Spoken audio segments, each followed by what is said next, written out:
पहलगाम आतंकी हमले के बाद भारत ने ऑपरेशन सिंदूर से बदला लिया। ऑपरेशन सिंदूर की ब्रीफिंग से दुश्मन देश को भी संदेश मिल गया।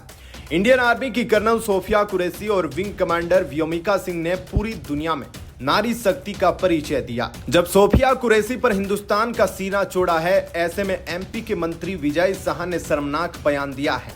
उनके इस बयान पर एमपी हाईकोर्ट भी खफा हो गया। हाईकोर्ट ने विजय शाह के खिलाफ देशद्रोह का मुकदमा दर्ज करने का आदेश दिया।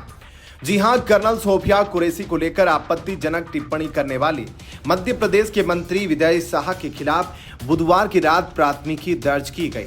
मध्य प्रदेश हाईकोर्ट ने कर्नल कुरैशी पर आपत्तिजनक टिप्पणी के मामले का खुद संज्ञान लिया और राज्य के पुलिस महानिदेशक को मंत्री के खिलाफ प्राथमिकी दर्ज करने का आदेश दिया था।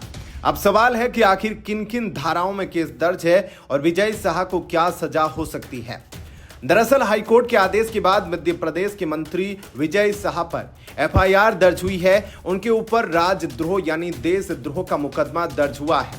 इंदौर में कर्नल सोफिया कुरैशी को लेकर दिए गए विजय शाह के बयान के बाद उनके खिलाफ बीएनएस की धारा 152, 196(1)(b) और 197(1)(c) के तहत केस दर्ज हुआ है। चलिए जानते हैं कि इस धारा में क्या प्रावधान है।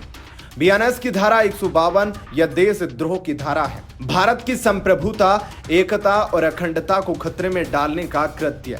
बीएनएस की धारा 196(1)(b) अलग अलग समुदायों के आपसी सद्भाव पर प्रतिकूल प्रभाव डालने वाला ऐसा कृत्य जिससे सार्वजनिक शांति भंग होती हो या भंग होने की आशंका हो।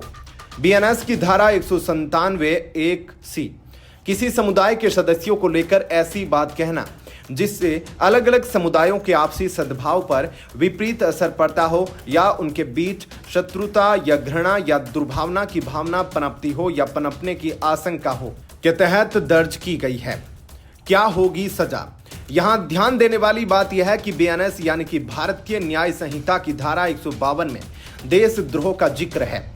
इसमें देश की संप्रभुता, एकता और अखंडता को खतरे में डालने वाले कार्य शामिल हैं। इस धारा के तहत दोषी पाए जाने पर न्यूनतम 7 साल की सजा या आजीवन कारावास तक की सजा हो सकती है। इतना ही नहीं, जुर्माना भी लगाया जा सकता है। अब आगे क्या होगा?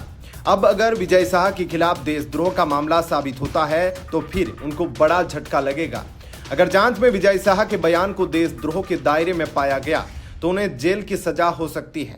इससे उनकी सियासत भी कमजोर हो सकती है। अभी तो ऐसा लग रहा है कि विवाद बढ़ने से उनकी कुर्सी भी छीन सकती है।